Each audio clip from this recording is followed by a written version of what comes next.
Welcome to the workbench. Building this 1/48 scale Jaguar from Airfix turned out to be quite a journey, demanding some new techniques and a lot of patience. For this aircraft, I bought almost every aftermarket set available on the market, which ended up costing me nearly 3 times as much as the kit itself. If you'd like to watch a longer review and unboxing of the kit itself, check out the link in the description. So grab a cup of your favorite beverage and let's dive into the build. As usual, I'm starting with the cockpit. First, I need to prepare the resin parts.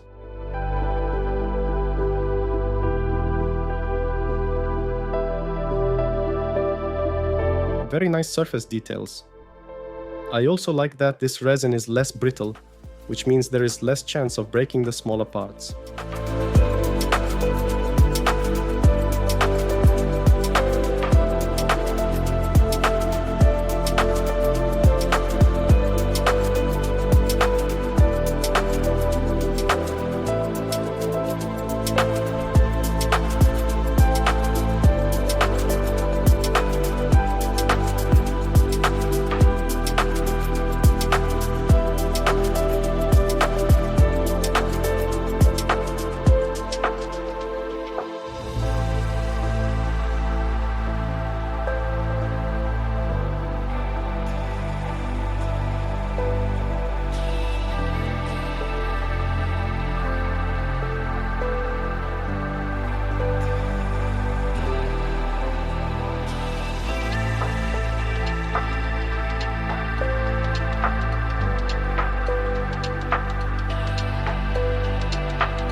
I used Tamiya smoke to darken the radar display and give it a thicker glass effect.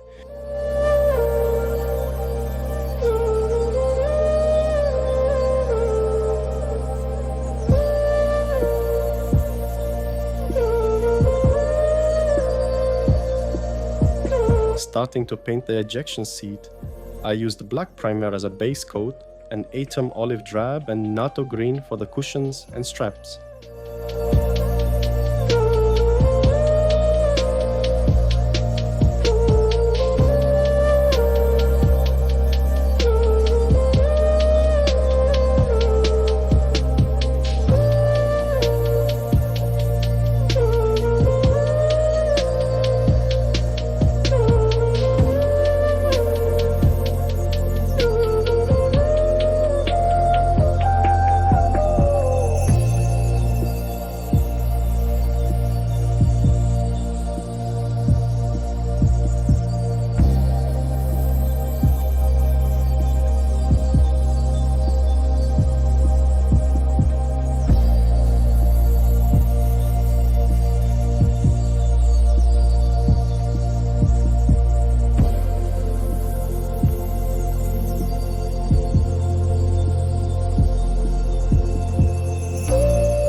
Here I painted the ejection handle with Atom Yellow.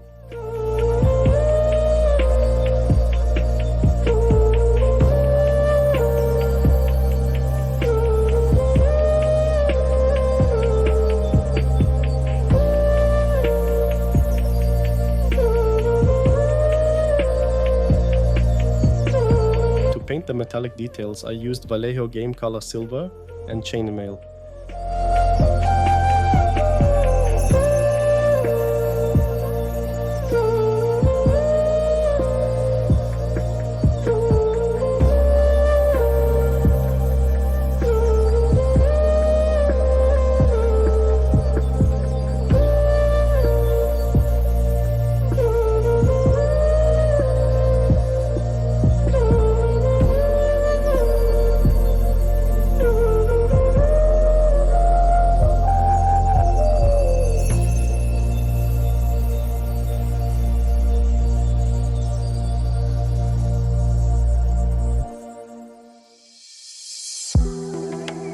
To enhance the visibility of the surface details, I used Atom Ash Green for dry brushing.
The cockpit is completed and I really love the result.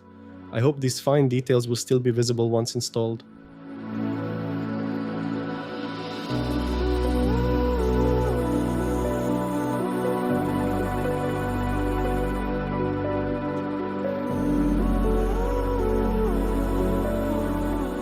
Let's continue with the HUD. For the projector lens, I applied one layer of liquid chrome and then added a thin layer of Tamiya clear orange.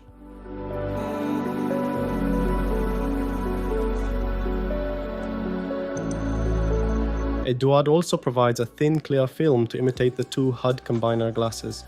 It is a little tricky to apply without damaging the surrounding frame.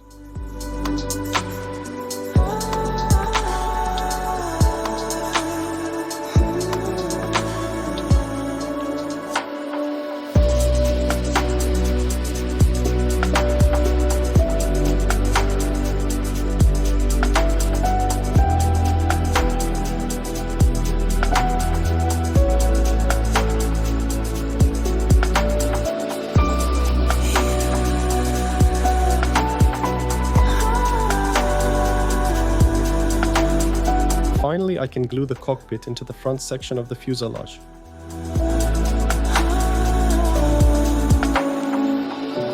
The Jaguar landing gear bays have very complicated hydraulics, and I decided to try this resin from Edouard with a lot of details. Personally, scratch building the hydraulics is one of the worst parts of the build, so if there is an option with resin, I am going for it.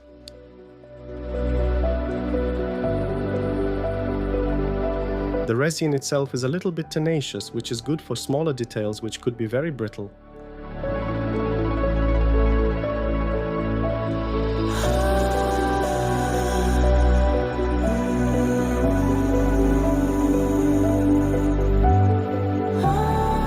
After priming everything with Mr. Surfacer 1500 black, I airbrushed bays and struts with Tamiya X F4 yellow green. This is my go-to color when I need a yellow zinc chromate paint.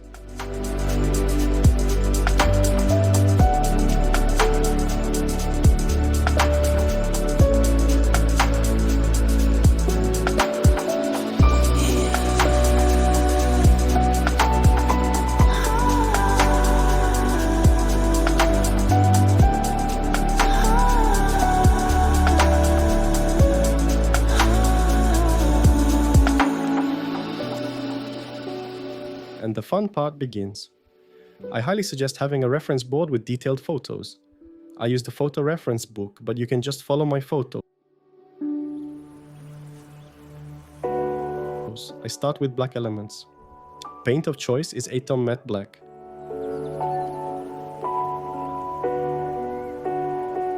I'm trying to work simultaneously with the front bay and fuselage bays. In this video, I am mostly focusing on the front bay, but the details, colors, and logic are the same.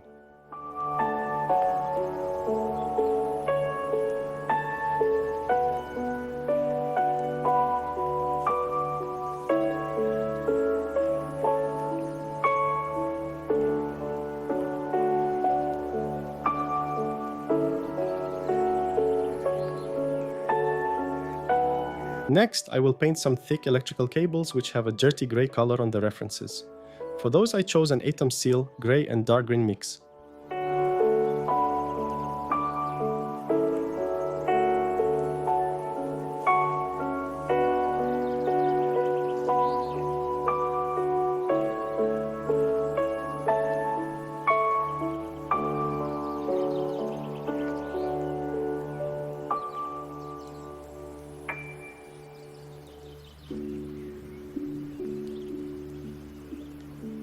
Time to switch to hydraulics and metallics.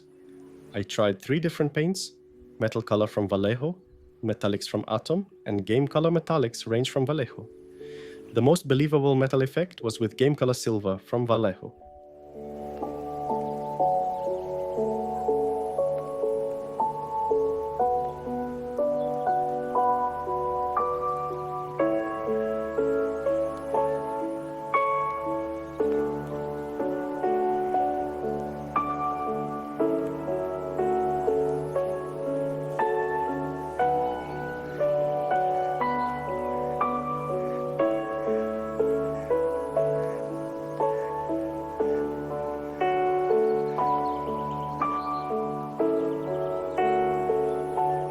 After the main colors are applied, I added small color accents, for example, hydraulic pipes markings.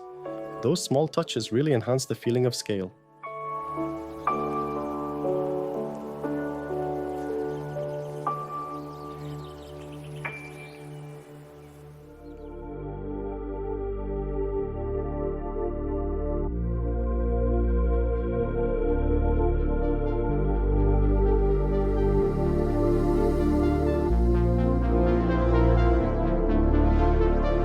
My accent colors are Atom Blue, Yellow, Red, and White.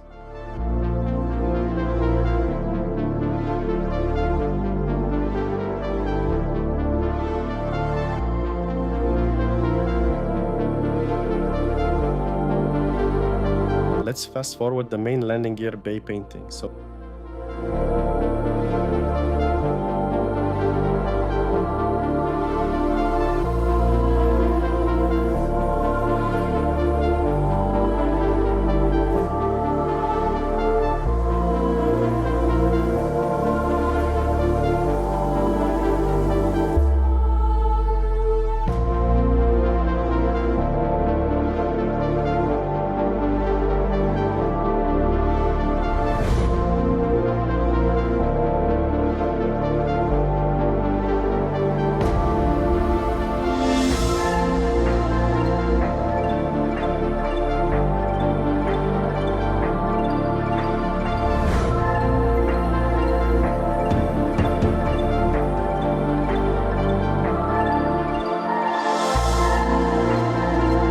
base are painted. After I applied a layer of gloss varnish from Tamiya, I started the washing process.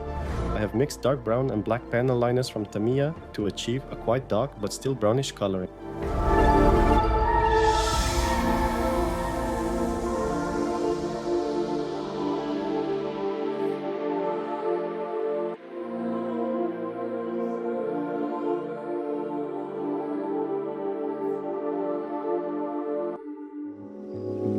Same for the front bay.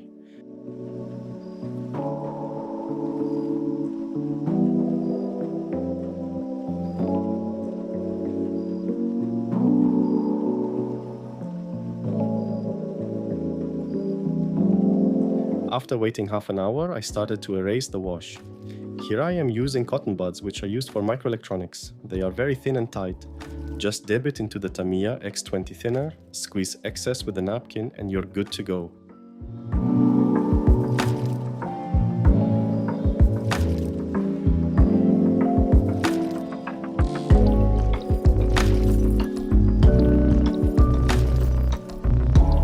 After the enamels dried, I applied several layers of matte varnish from AK. Before gluing the buoys to the fuselage, I decided to attach some rods.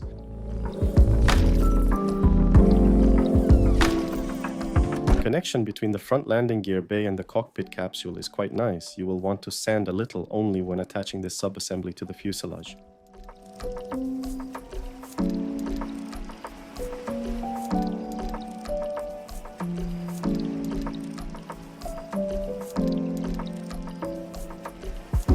I suggest not to rush with gluing main base to the fuselage. You don't want to have annoying gaps between the original plastic and the resin, so dry fitting is a must here.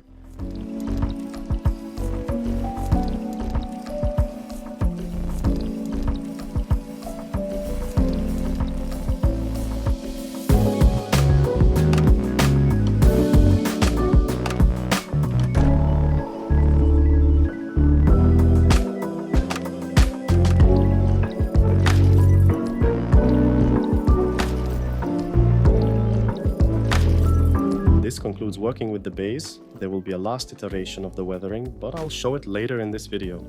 Meanwhile, let's switch to the landing gear. I tried to eyeball the main color of the leg. On the different photos, they have either a cold or warm tint to them. For the sake of art, I decided to go with a colder tint to have a nice contrast with the warm desert pink camo.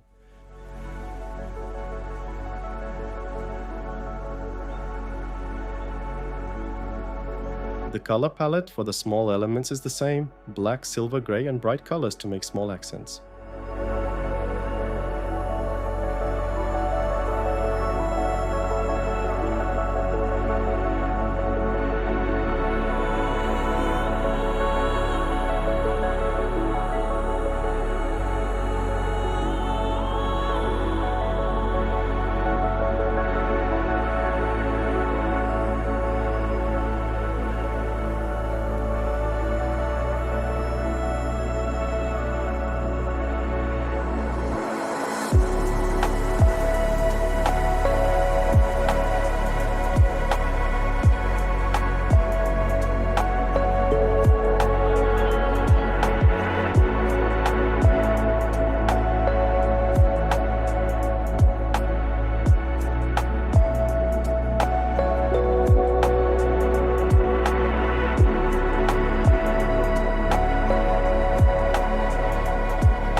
Let's repeat the washing process once again for the landing gears.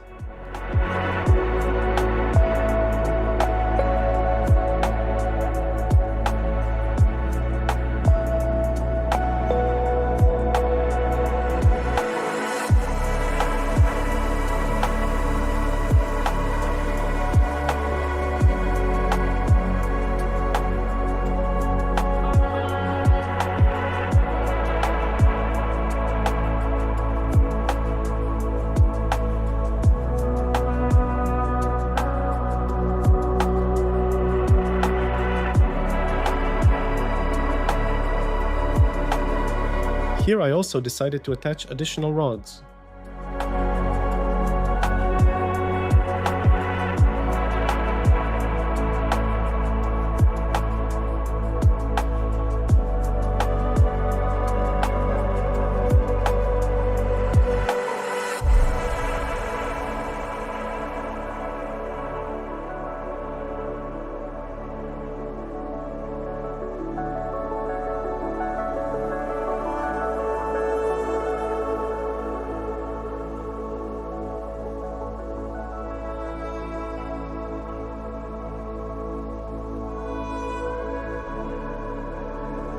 Let's move on to the airframe assembly.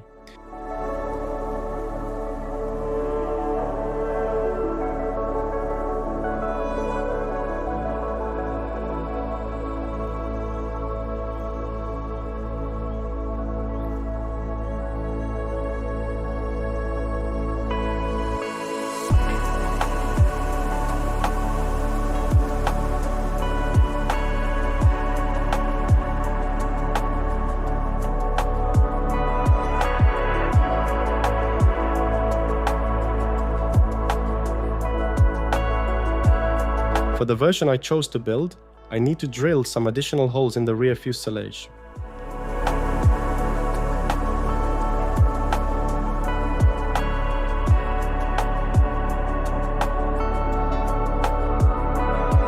This kit provides a jig to properly glue the two halves of the air intakes. I didn't find it very helpful and didn't use it at all.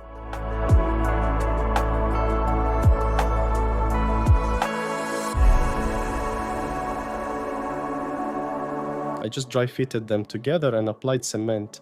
I didn't have any issues later on.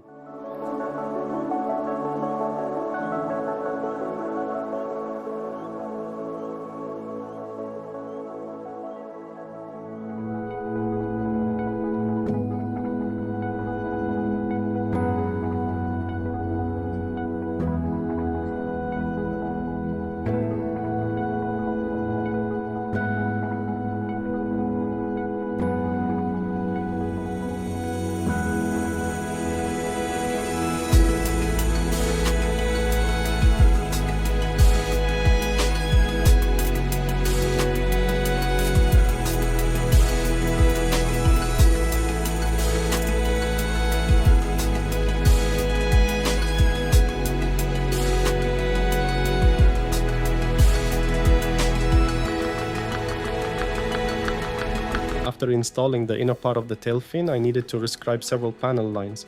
For that, I used a thin razor saw.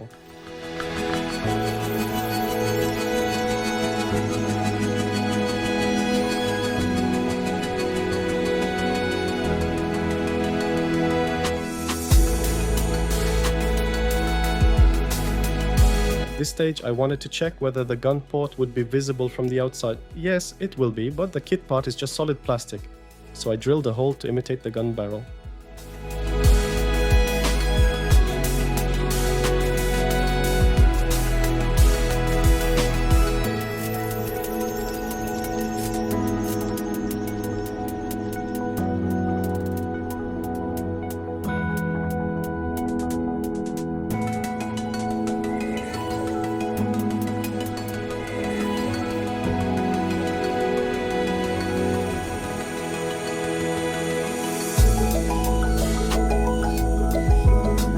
The fuselage parts have a barely visible seam line from the multi-part slide mold.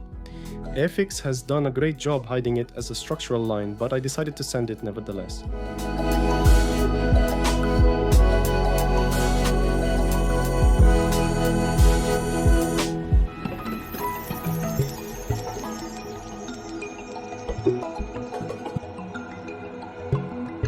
Another small upgrade is the APU exhaust. It is located behind the left air brake and is quite visible.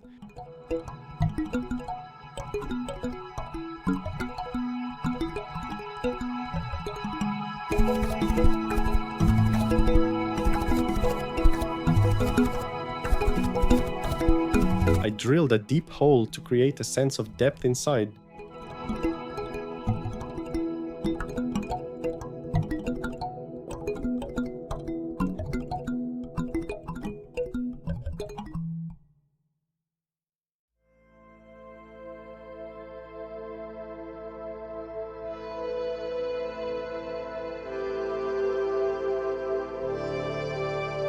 Time to glue the fuselage halves together.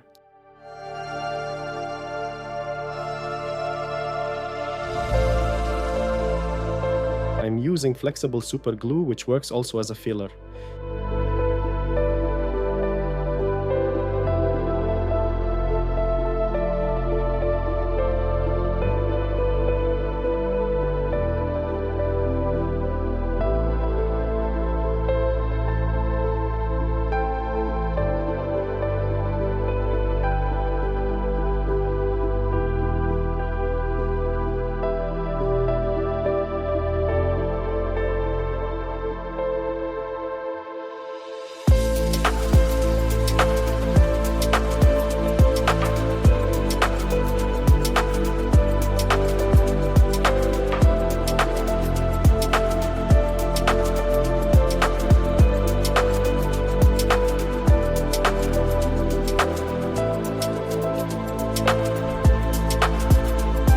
After dealing with the fuselage seam lines, I attach the wings to the fuselage.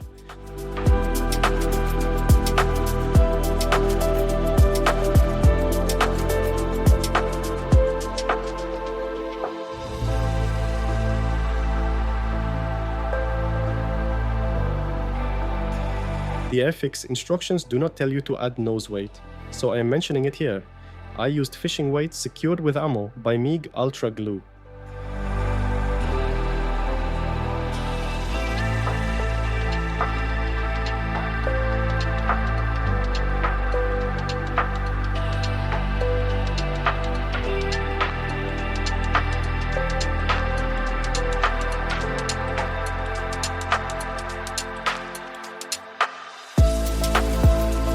I am using the landing gear doors from the kit as masks for the wheelbase.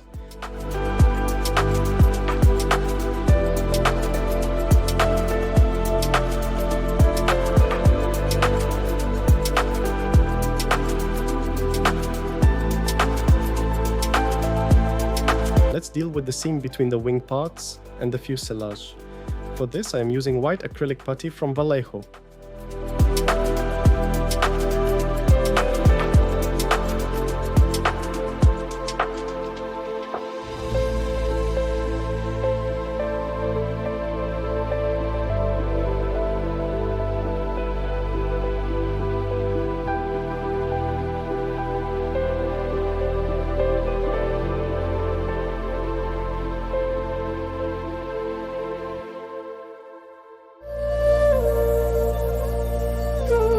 Acrylic putty can be cleaned up with water, but if you need a more aggressive solvent, you can use isopropyl alcohol.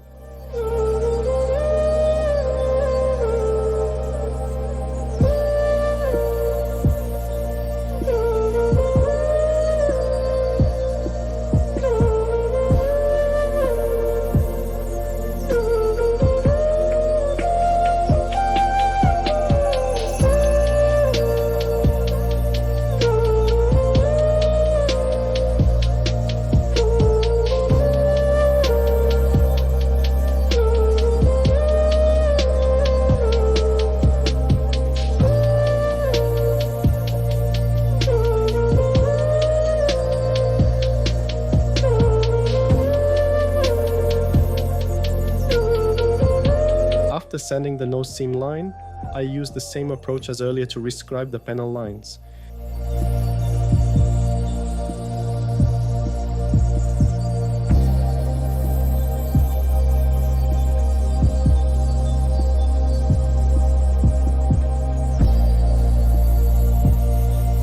A great trick to check the seams without priming the whole model is to use metallic markers. Here I am using an aluminum marker from AK Interactive. I can definitely still see ugly seams even after the putty, so I will need another round of filling and sanding.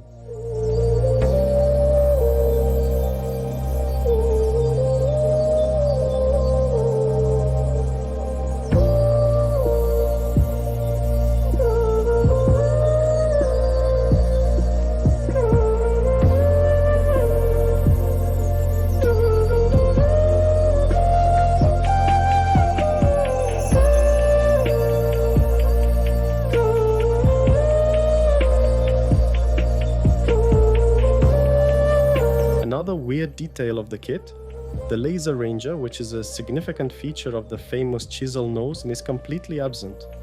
There is just a clear part. So scratch building this detail is a must.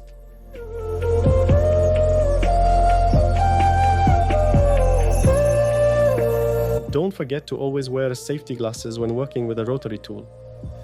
Don't ask me how I know this.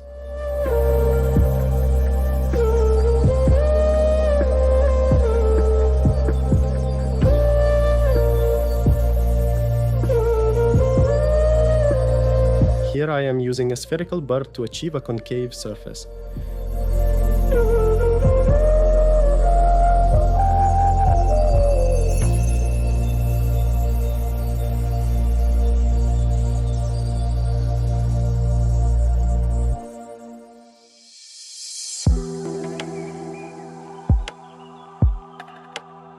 besides the lens, I need to create a simple buck wall for the compartment.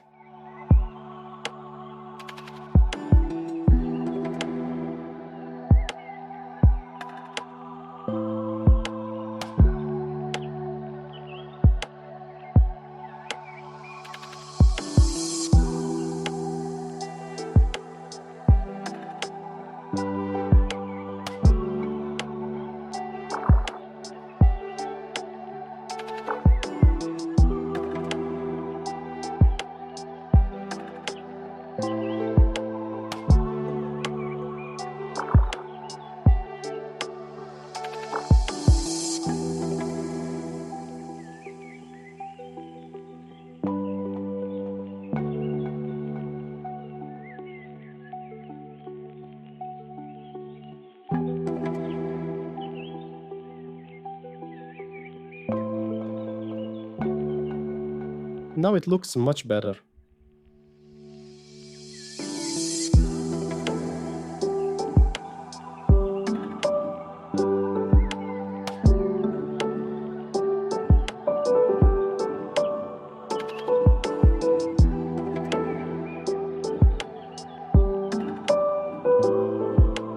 The fit between the windscreen and the fuselage is brilliant.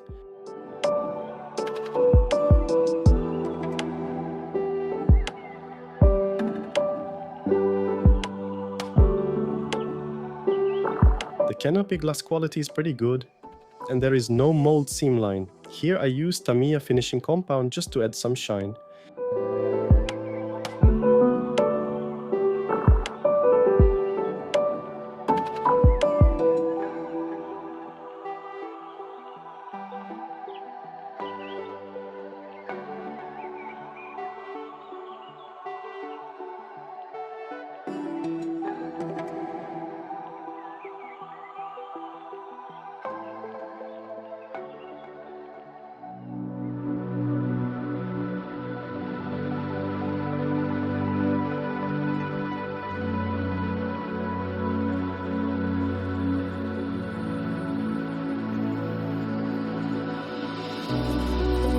After applying kabuki masks from Edward, I used Umbral Maskol for the rest of the area.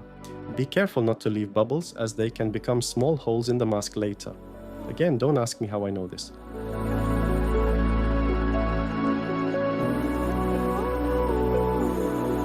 Another thing that bothered me, the Jaguar canopy has interesting internal details.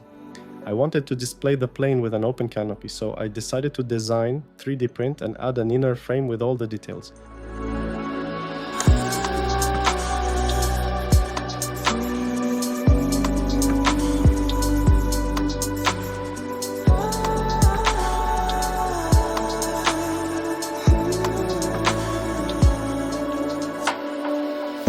As I've never printed my own designs before, it took several iterations to get the scale details right in 3D.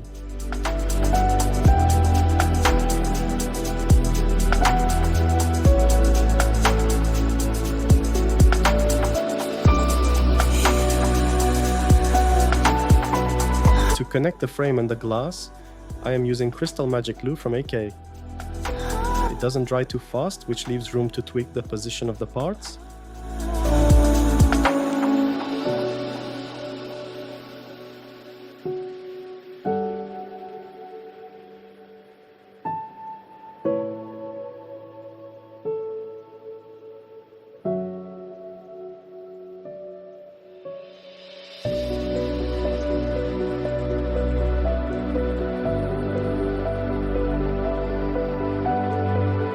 I am quite happy with the result. If you want to try printing and using it in your build, let me know.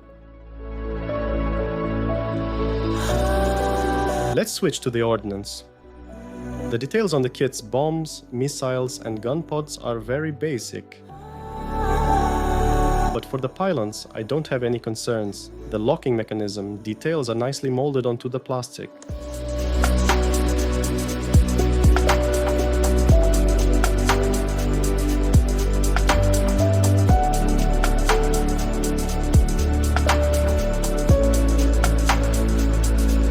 I 3D printed the AIM-9M missiles, primed them in black, and painted the metallic details. For the front section I used Vallejo metal color magnesium, and for the middle section Vallejo metal color silver.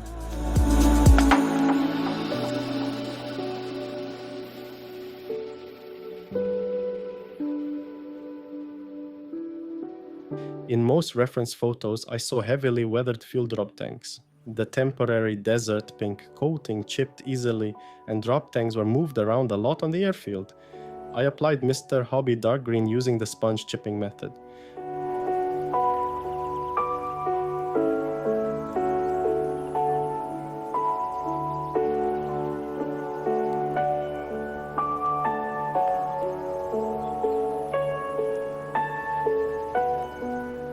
After checking my references, I found a very interesting loadout using tandem cluster bomb racks under the wings. Airfix doesn't give you the option to mount them in tandem under the wings, only on the centerline pylon. So I found some nice 3D models for the tandem bomb spacers and ordered highly detailed BL755 cluster bombs from ResKit. For the paints, I used 2 shades of green from Mr. Hobby, H302 and H309.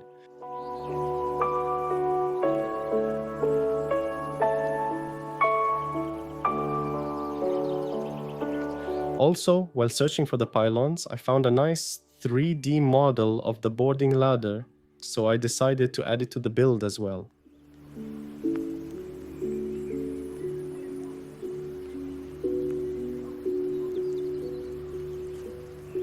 At this stage, it was hard for me to stop adding improvements to the build, so I got the ECM pod from ResKit as well.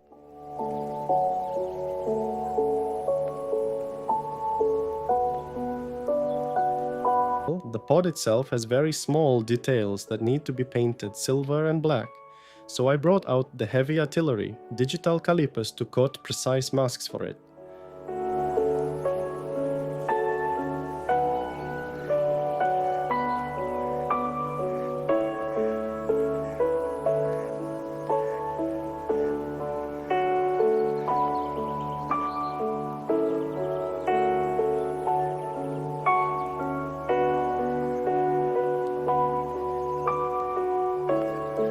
After decaling and another coat of gloss varnish, I applied a panel line wash. It is the same mix of Tamiya black and dark brown panel line accent colors.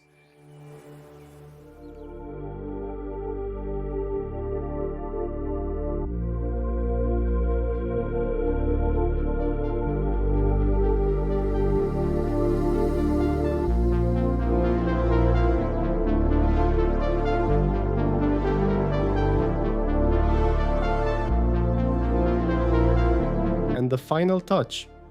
The bombs were stored in revetments in a dry desert landscape, so they were heavily coated in dust.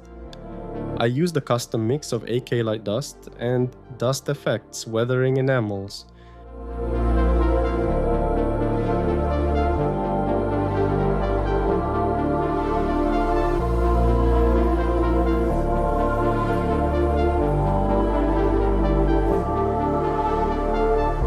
I really love how the bombs look after the weathering.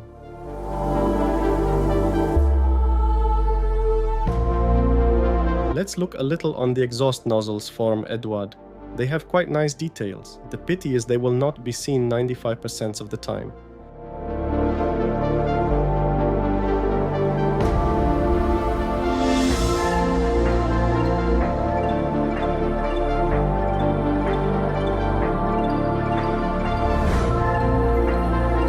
After priming all details with Tamiya Gloss Black, I applied Vallejo Pal burned metal to the outer side and exhaust manifold paint to the internals.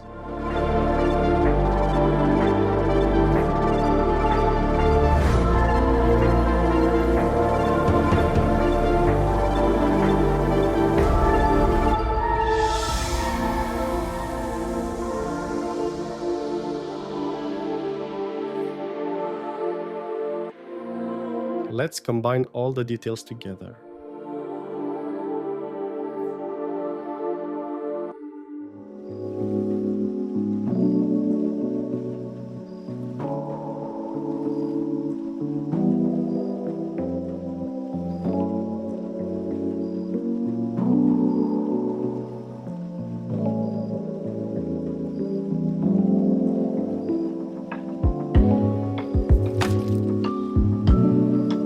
basic build is completed, it's time to switch to the painting stage.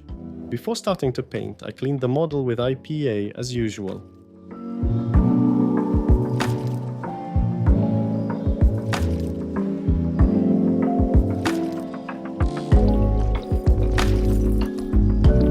I did the priming off camera. Most of the time, I use Mr. Surfacer 1500 Black from the rattle can.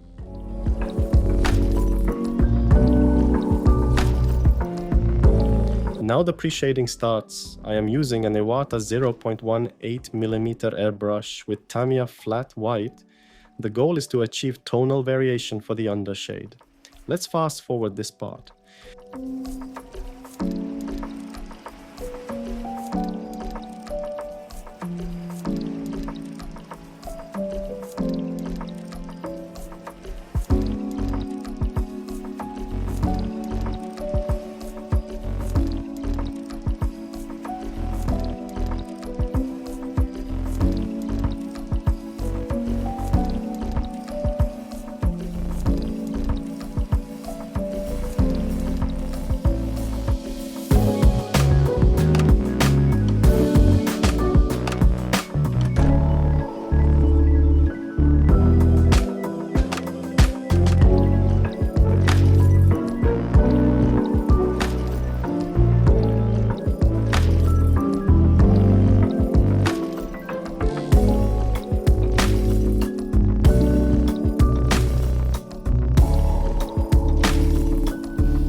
On this model, I wanted to try something new for the pre-shading. I saw some techniques from other modelers where they use different colors to add even more distinction between the panels. Here I am using 3 colors, rust and blue from Atom and magenta from AK.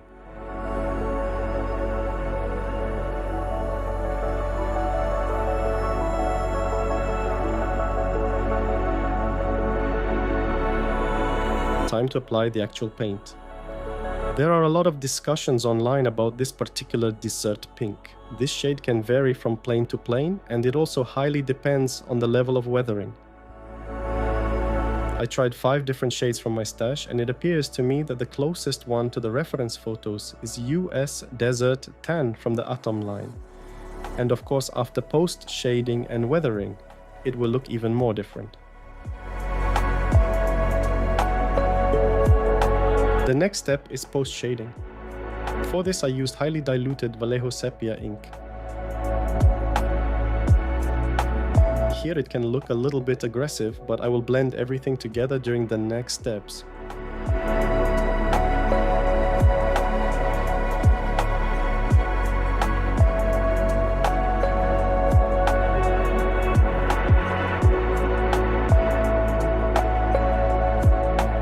And the last step for the base color is to lighten the areas that are more prone to sun bleaching.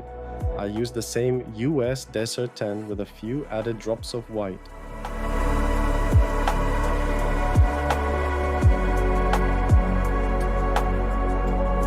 For the markings, I went with the Diplomatic Service subject, featuring some rather interesting nose art.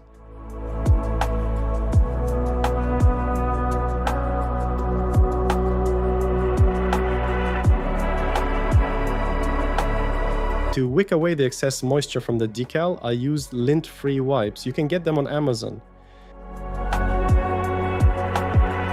This aircraft was used not only for strike missions, but also for photo recon sorties to capture enemy positions and equipment. That's why the fuselage features not just the standard bomb tails, but also markings for the reconnaissance missions.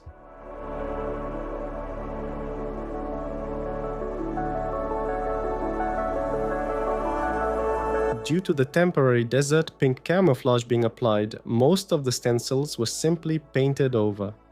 It's a bit of a shame since decals always add that great sense of scale, but on the flip side, it's a perfect opportunity to focus on realistically weathering a monotone camo scheme.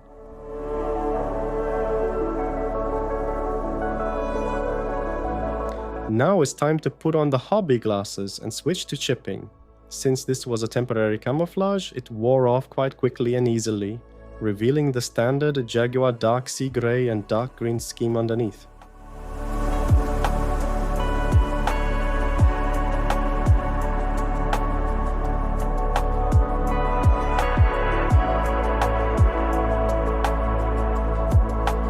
I was constantly checking the references for this specific airframe, and I really tried to match the weathering exactly as it was on the real aircraft.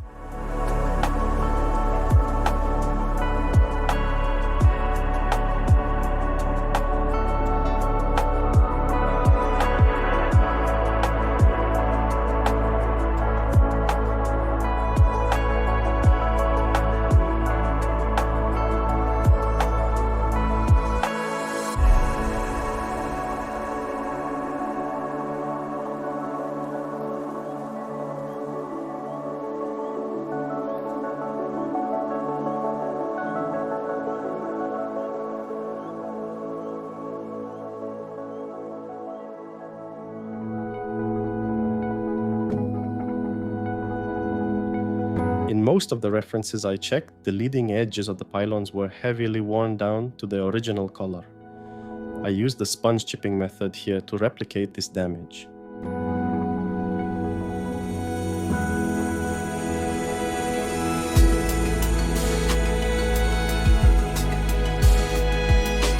Earlier, I mentioned that the drop tanks were subjected to heavy wear, but after checking a few more references, I realized it wasn't enough.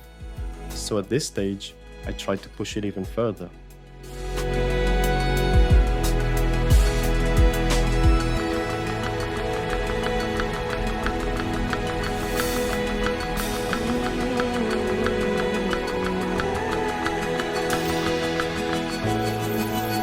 After finishing the base color and chipping, I sealed the aircraft with a gloss coat and moved on to the wash. Here I used the same mix of Tamiya dark grey and black panel line washes.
After waiting for about half an hour, I started cleaning off the wash.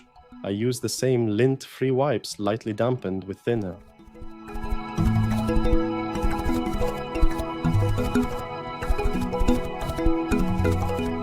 For hard-to-reach areas, I used tightly wound cotton swabs.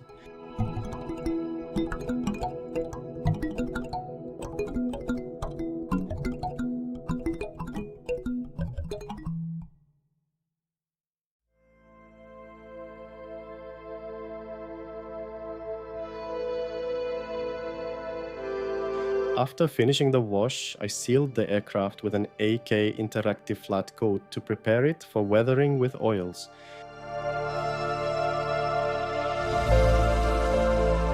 I find it really convenient to work with ammo oil brushes, and on this aircraft, I'm using them as a substitute for traditional oil paints. As usual, I started by dampening the surface with a thin layer of thinner. Then, I apply small dots of the colors I want to use to achieve the desired modulation. On this aircraft, I used black, white and yellow oil brushers, as well as dust, starship filth and buff. After applying the dots, I carefully blend them out with another brush. make sure to wipe your brush frequently so you don't end up mixing all the colors on it.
In practically all the references, I noticed a massive exhaust stain trailing from the APU exhaust toward the engine nozzles and the tail of the aircraft.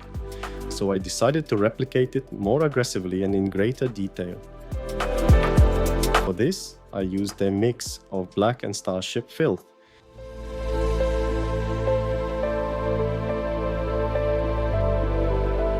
As is often the case, the underside of the aircraft, especially around the engine area, gets extremely dirty, so I went heavier on the grime here as well.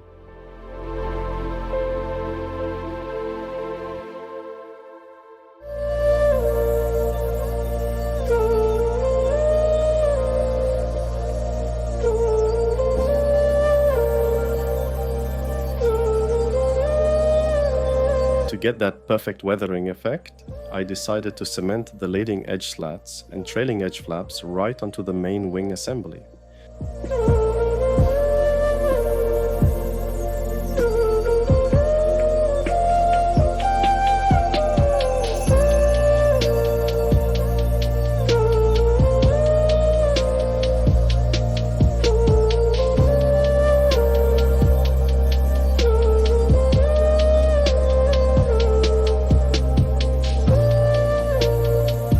Replaced the fuel dump and vent tube on the trailing edge of the vertical stabilizer with a piece of brass tubing, since the kit part was just molded as a solid plastic cylinder.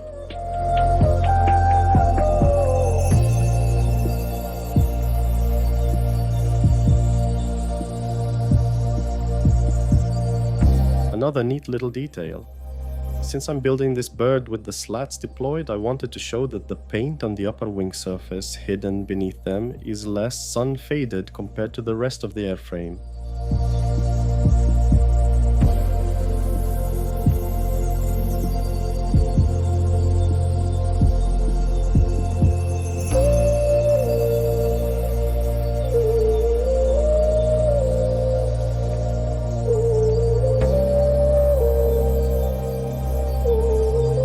I'm quite pleased with how this effect turned out.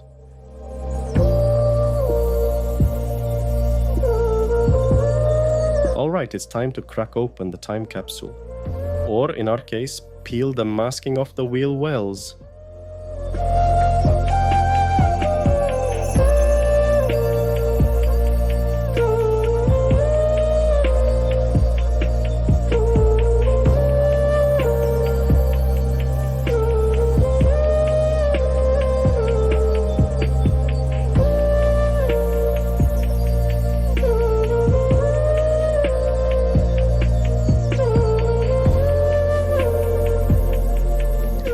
Decided to hold off on painting the metal gun blast panel until later, so the clear coats wouldn't kill that nice metallic sheen.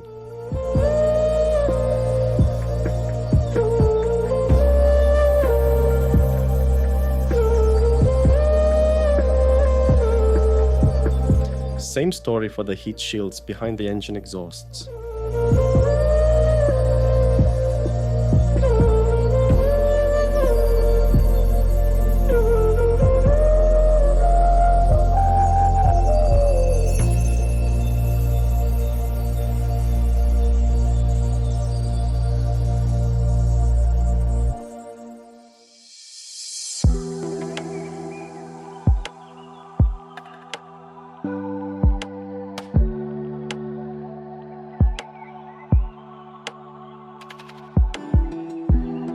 To really make that metallic sheen pop, I buffed some metallic pigment right into the surface. There we go.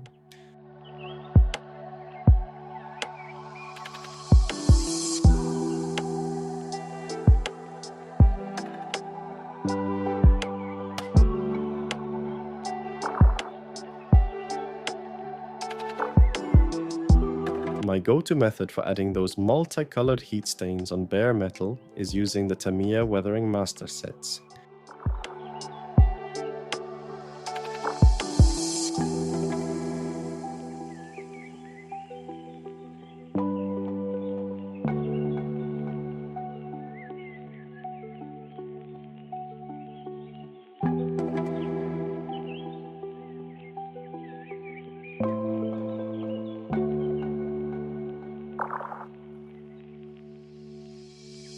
Now it's time to drop the engine exhaust nozzles into place. This way, I can tie all the weathering together across the whole airframe.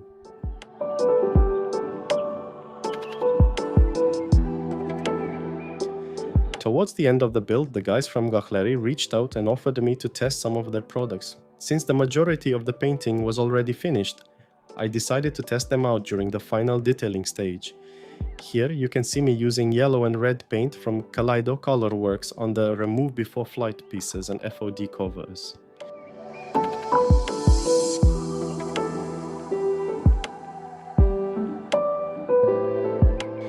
I really enjoyed working with the Mobius 0.3mm airbrush. It's exactly the nozzle size that was missing from my lineup. They also have some new releases coming out soon. If you're interested, you can check out my affiliate link in the description and use the promo code to get a discount on your purchase on their website.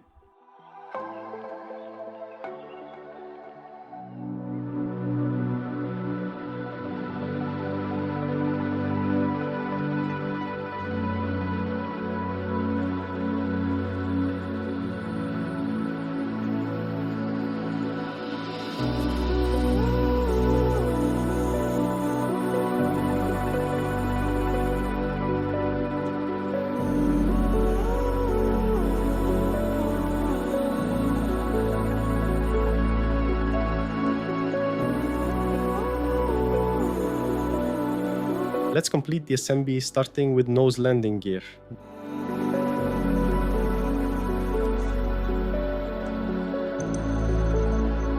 The fit here is very nice, no issues.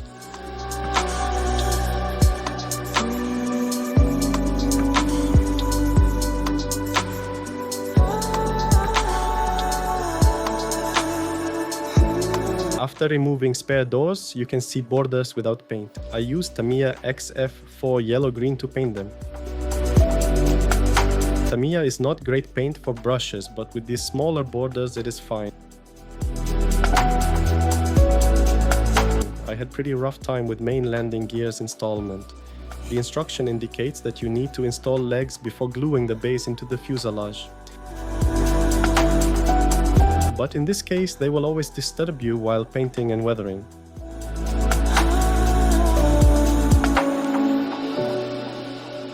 So, it is up to you. You can choose inconvenience either with masking and painting or with placing after.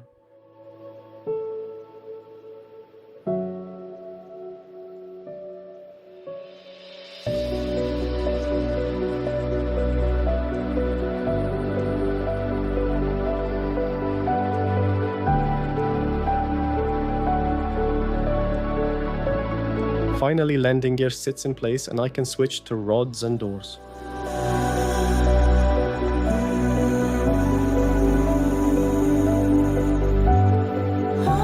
There is not much to say about the doors. Just keep in mind that you need to connect all the rods in their corresponding places on the struts.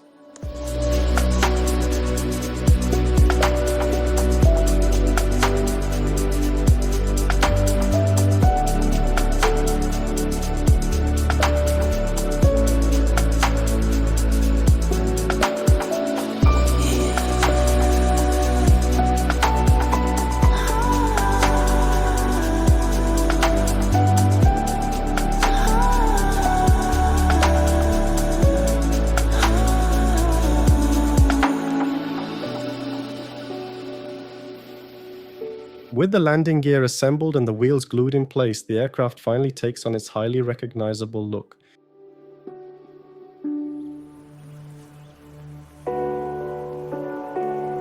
Now it's time to attach the final details: the remove before flight tags and intake covers.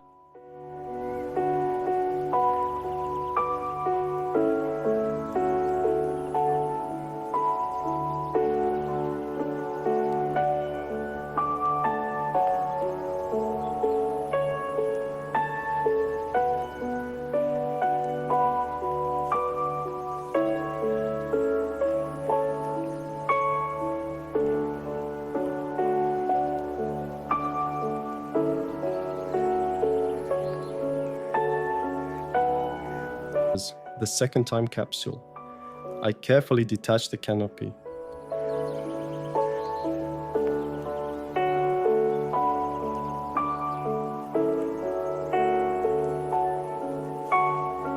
And the moment of truth, peeling the masking off the windscreen.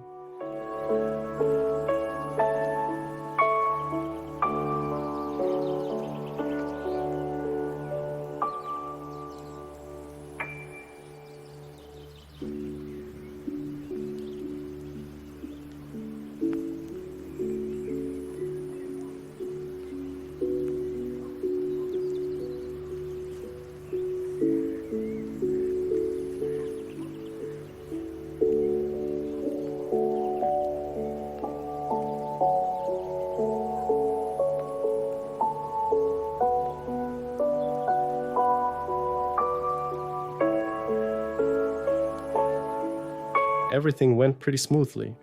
I did notice a slight white haze on the main canopy, but luckily it wiped right off with a lint-free cloth.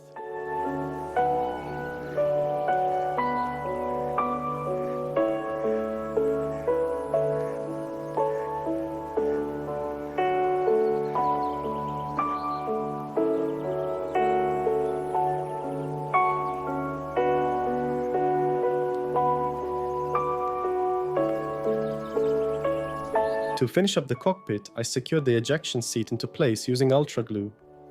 I avoided CA glue so it wouldn't fog up the canopy glass.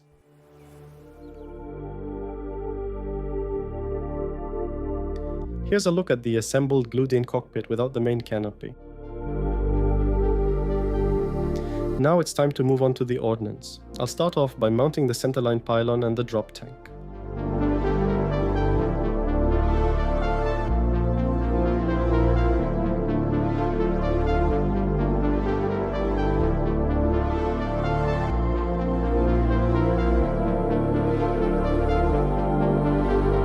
Next up are the tandem bomb rack adapters for the underwing pylons.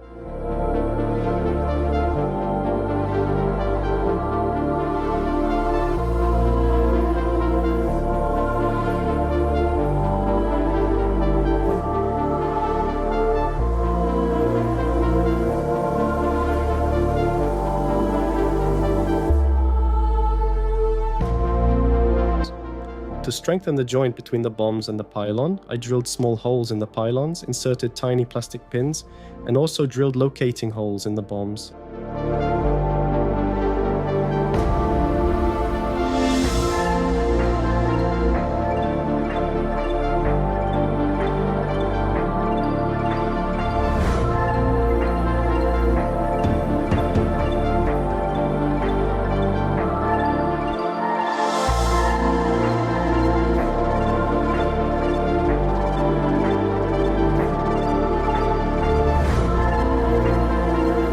It's time to finalize the upper surface, and we'll kick things off by installing the opening canopy section.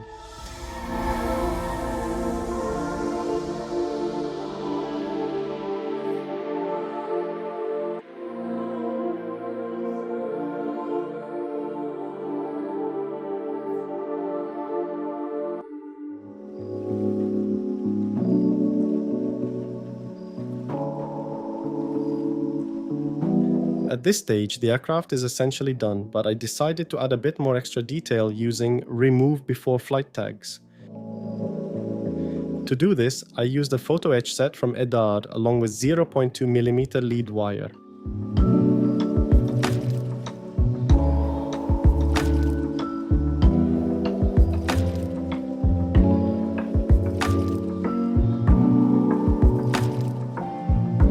This build has come to an end. To be honest, this has been my most ambitious project to date. I started out with certain expectations, but as I worked on this aircraft, I wanted to add more and more details and spend more and more time on it. I'm really thrilled with how it turned out, and honestly, building this plane has already got me itching to build another one. Thanks for watching, and let's roll the final presentation.